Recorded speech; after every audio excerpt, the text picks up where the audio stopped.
Всем привет, друзья, канал Масалим. В работе у нас Nissan Qashqai. Мобиль приехал к нам сделать жидкие подкрутки.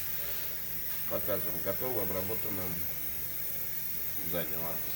Максимально обрабатываем поверхность. Наносим у данный компонент пульверизатора. Толщина достигает 4 мм. Также он служит защитой металла от коррозии и ржавчины. Ждем, пока подсохнет, чтобы собрать подкрылок, установить на место колесо. Ну а пока ждем, мы обрабатываем штатные подкрылки таким вот мембранным шумопоглотителем.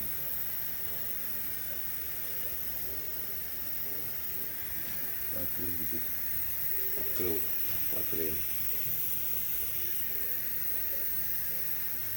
Ставьте свои комментарии, подписывайтесь на наш канал. Всем пока!